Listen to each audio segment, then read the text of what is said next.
Oh, you guys are so nice. Thank you so much for the resub, both Punch and Roz, for 19 months each.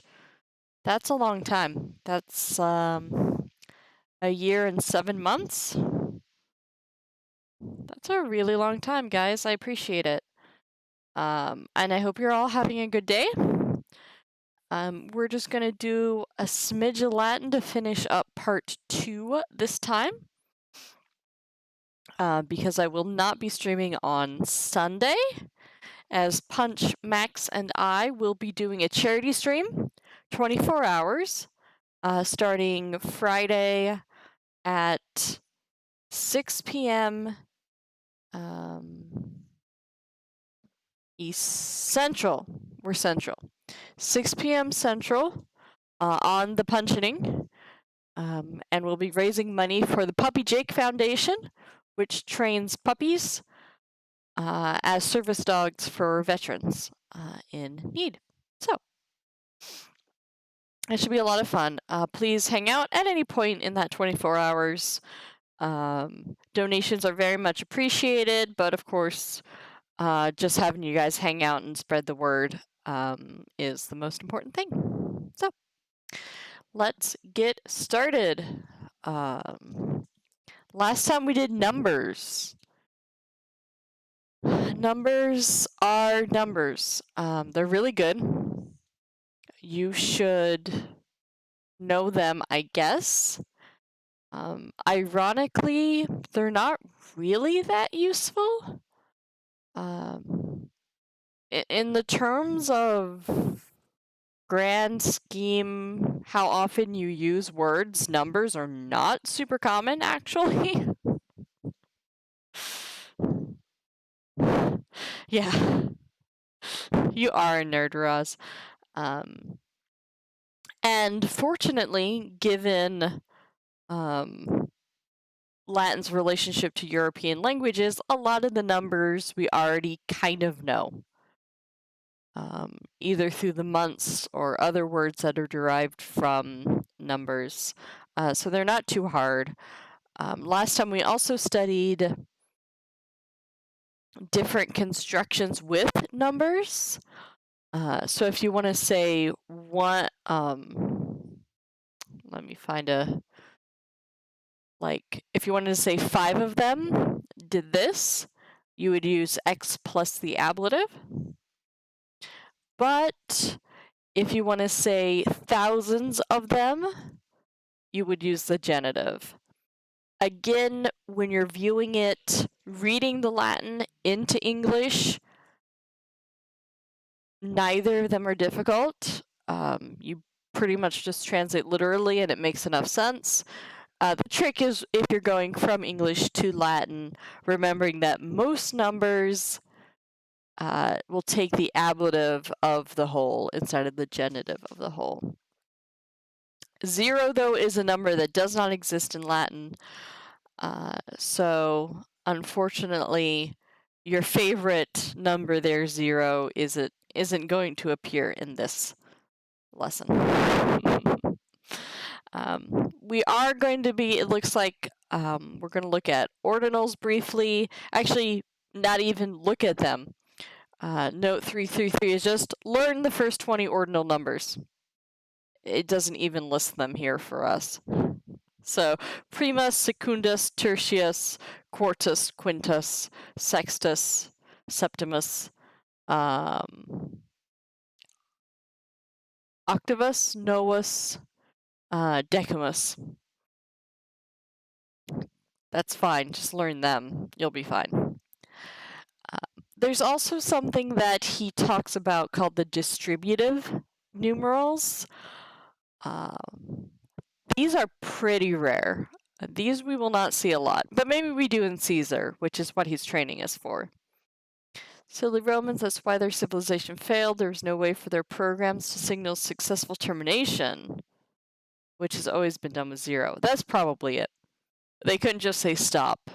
They had no zeros, so they just had to keep going. And that's what killed them. All right, so if you say singuli, I, 1 each, 1 by 1. Bini, 2 each, 2 by 2, turny, 3 each, 3 by 3.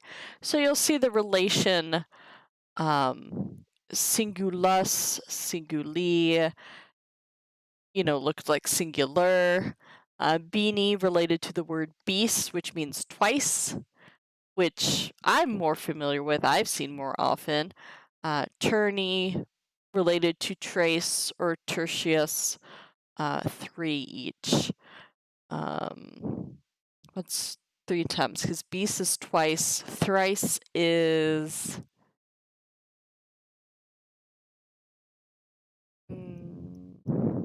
I can't think of thrice off the top of my head, but it would be related to this too. Hey, Max! Woo! All the subs happened in a day. That's French, isn't it? Beast equals twice? Huh. That could be. Let me look up French. French. So Word Reference is the site that I rely on a lot. So English to French twice. Do. This has it as do. So I don't know where beast comes from. Well, no, sorry. I know where beast comes from. It comes from Latin, obviously. But it is a... the bi is used as a prefix in French for to or both. So it could be. It could be.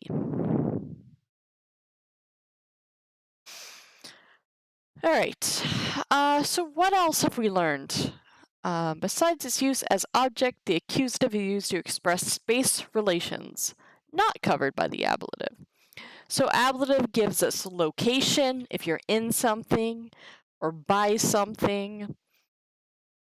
Ablative gives us separation, if we're moving from something, or down from something, or away from something, separation.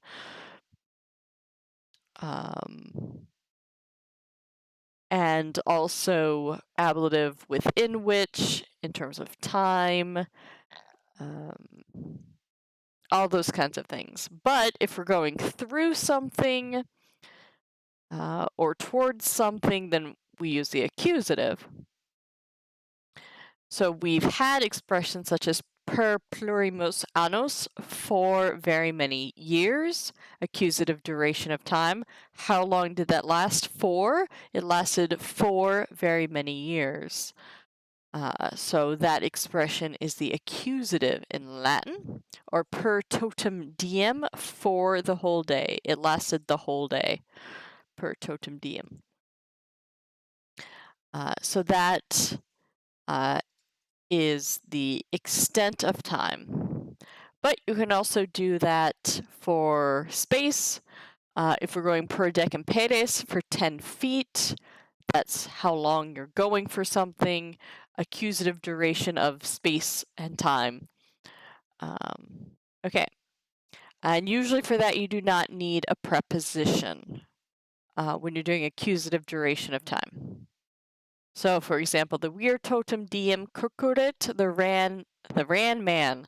man ran for the whole day.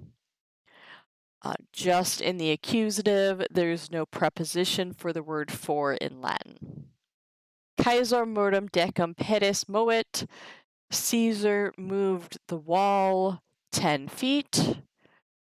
Again, accusative of extent without a preposition. So duration of time and extent of space are expressed by the accusative without a preposition. It answers the question how long or how far, and it's very different from the ablative of when or within which. So when did something happen? Ablative. Within which time frame did something happen? Ablative. For how long did something happen? Accusative. because you're moving through time. And so it has that active motion, which the Romans associate with the accusative. Right. So let's read this little passage on Caesar in Gaul. Right. Kaiser bellum in Gallia septem annos gesset. Primo anno Helvetios vicit, et eodem anno multae Germanorum gentes eice dederant. Multos iam annos Germani Gallos vexabant, et duces Germani copia suas trans Rhenum saepe traducebant. Non singuli veniebant, sed multa milia hominum in Gallium contendebant. Quade causa principes Galliae consilium convocaverant, atque statuerant legatos ad Caesarem mittere. Caesar, simul atque hunc rumorum audiuit, copia sua sine mora quaegit. Prima luce fortiter cum Germanis proelium commissit. Totem diem acriter pugnatum est. Caesar ipse ad dextro cornu aciem duxit. Magna pars exercitus Germani cecidit. Post magnum caedum pauci multa milia passuum ad flumen fugirant. Well, that's brutal.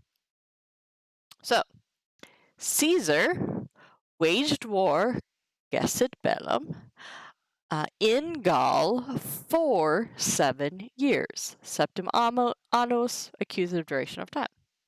In the first year, he conquered the Helvetii, and in the same year, many peoples of the Germans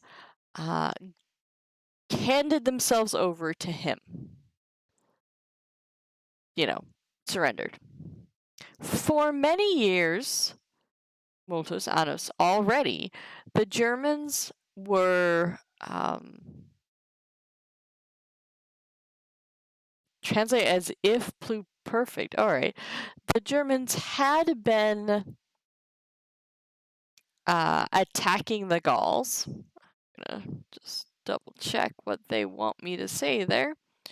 Whitaker words. Vexabant. I think just means to convey, to annoy. And the leaders of the Germans, the German leaders, had often brought their troops, copia suis, across the Rhine.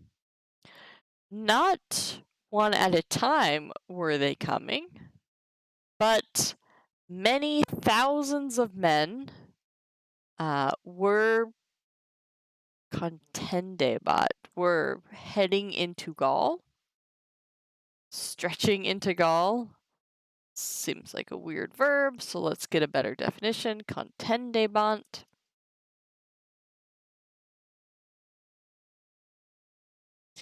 We're stretching, drawing, right, demanding, striving for. There we go. Traveling. We're striving into Gaul. Okay? For which reason, quade causa, that's an important phrase to have under your belt. For which reason, from which cause, the leaders of Gaul called together a council and set up legates to send to Caesar. Caesar, contending, vying, struggling, fighting, all those words. They could do so many things. Latin often gets accused for, well, not accused, but Latin has a small vocabulary, so words mean many things. All right, Caesar, as soon as he heard this rumor, all right, I like that use of atque randomly. Also, as soon as he heard the rumor, What did he do? He compelled his own troops without delay. Guess he forced them to go fight. All right. At the first light, he pitched the battle with the Germans strongly. All right. For the entire day, accusative duration of time, it was sharply fought. The battle was waged fiercely. Humpty Dumpty would have fit in just fine.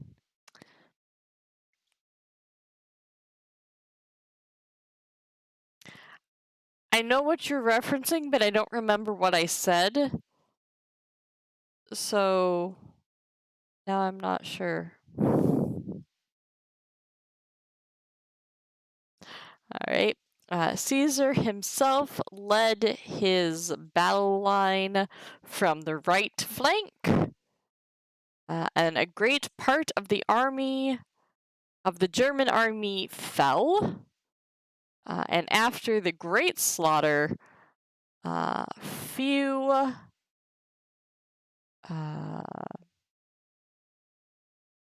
of them fled to the river for the many.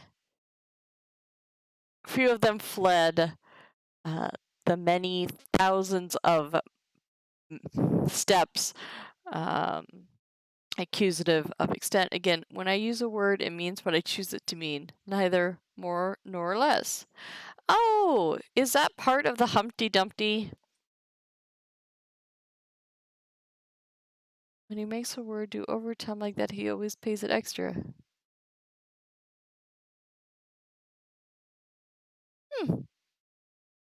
Oh, it's from Through the Looking Glass. All right. Because I was just going over the nursery rhyme, Humpty Dumpty had a great fall, etc., etc. I was like, oh, what did I say? Yeah, so, good job, Caesar. I guess. A lot of people died. The end. What? That was the story. That's what the story was about. Yeah. Okay. Good job. All right. Yeah. We're really ready to read some Caesar. See how easy that was? And that is really no more difficult than actual Caesar, pretty much. All right. But it is kind of hard to keep track of who's fighting with whom, to be honest.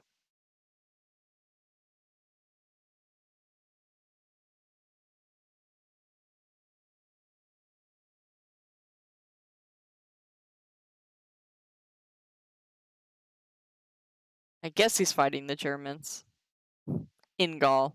That makes sense. All right. Thanks for the quote, Ross. You guys are very supportive. All right. I think there's just two more little notes here in lesson 60. Yeah. Right? LX is 60, right? Yeah. Wow. We're already in level 60. Level 60.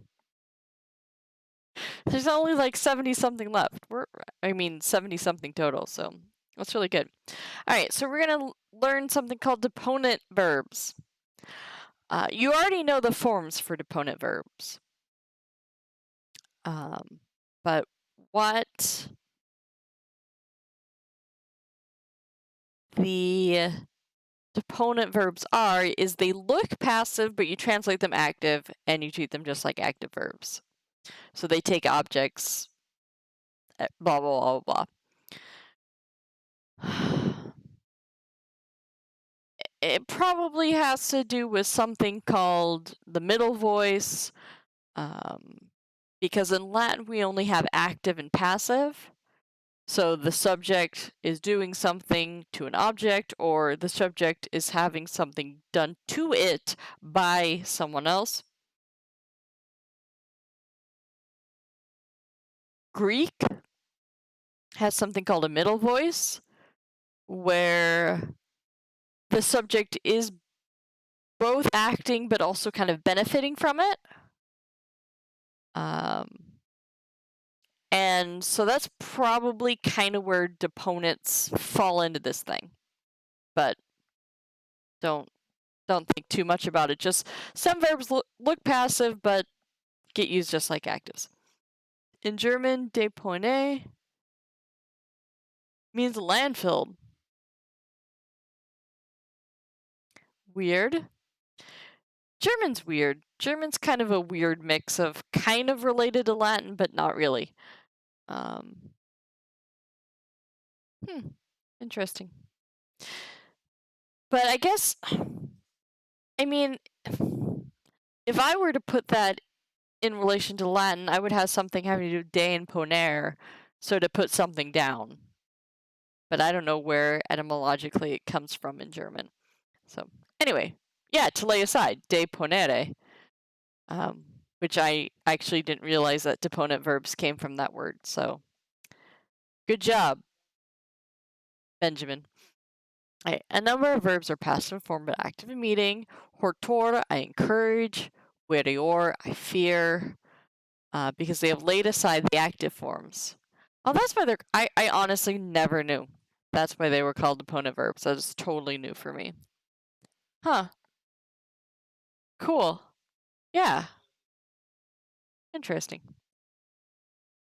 So besides having all the forms of the passive, they also have a future active infinitive and a couple other active forms, because there are certain form patterns that have to be active. They don't exist in the passive, so the deponent verbs still retain those. Yeah, I like learning things too. And I learned what the German word for landfill is. All right, so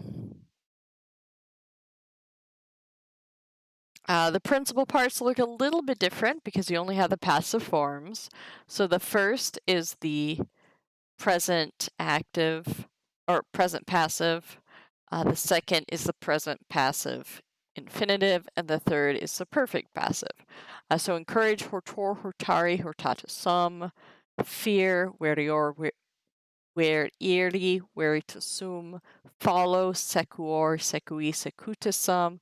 To suffer, patior, pati, passasum. To share, partior, partiri, partitisum. So they still fall in the same assortment of conjugations. They follow those forms for the passive. They just don't have, generally speaking, active forms. Yeah, patior and partior. Well, at least, like, they are very different. And so, like, the Passion of Christ is from the passus sum, to suffer. And then a partition, something that divides something, related to the second one. So, and then the last thing before we read a couple sentences, it's not a story, so we'll just read a few sentences, is a series of prepositions that take the accusative. So most prepositions take the ablative, but there's a few that have that motion, force sense to them, that take the accusative. So here's a useful list, some of which we've seen before, some of which are new. So ante, before, apud, among, circum, around, contra, against, extra, outside of, in, into, inter, between, intra, within, ob, on account of, per, through, post, after, propter, on account of, trans, across. So some of these can take the ablative as well. So like in, for example, can mean in, and that takes the ablative, but it means into or against is the accusative because it has that action with it. The other thing to note for ob, on account of, if there's quam ob rem, that's an important phrase meaning because, on account of which thing, wherefore. Yeah. So some nice prepositions with the accusative. So we'll read a couple sentences and then call it a night and move on to part 3 next Tuesday. So, sentence 1. Tres es legitis contra Caesaris opinionem ite facere per hostium finis videbanter. 3 of the legates, so I'm translating with of, but it's taking x plus the ablative here because it's a number. Against the opinion of Caesar, were fearing, so it looks passive, videbanter, but we translate active. We're fearing to go on the journey, facere iter, through the borders of the enemy. Quis eos hortatus est, imperator eos hortatus est, et iis persuadere conatus est, sed non potuit. Who urged them? The imperator urged them and tried to persuade them, but he was not able. Quid legatus perteruit, aut timor hostium, vi undique premebant, aut longitudo viae eos perteruit. What terrified the legates? Either fear of the enemy, who were pressing in on all sides, or the length of the road terrified them.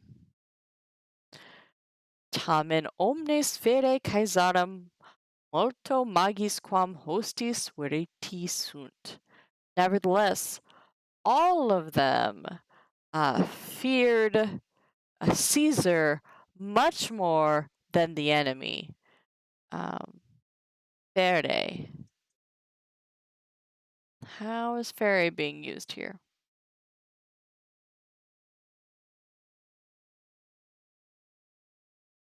Generally. Okay.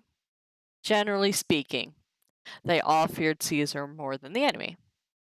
All right. Let's just do 2 more sentences. Fortissimae gentis Galliae ex Germanis oriebanter.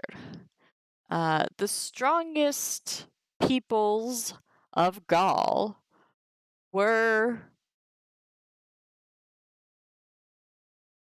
oriebanter. What does that mean here? Okay, yeah, that's what I thought. We're descended from the Germans. Quam obrem tam fortis erat, quia nec vinum nec alia quae virtutem delent ad se portari patiebanter. On account of what? Quam obrem, on account of which thing were they so strong? Because they never, well, I guess it's not never, because they neither destroyed the vine. Oh, sorry. I need to take it big picture. Because neither vine nor other things which destroy virtue, quae virtutem delent, did they suffer, patiebanter, to be carried to them. All right. So wine and other things destroy your virtue. And so as long as you don't partake of them, you will be the strongest of all descended from the Germans, obviously. Exactly. Right? If you drink, you can't win a war, apparently. All right, so next time we will get part 3 started and introduce the subjunctive. So this is the last big form thing we need to know. So it's the last way of looking at conjugating verbs. And once we know that, we can plug them into all sorts of clauses and constructions and make lots of complex sentences. So, good luck studying Latin. I hope to see everybody on Friday. Max, I know I'll see you. So, have a good night, everybody, and see you later.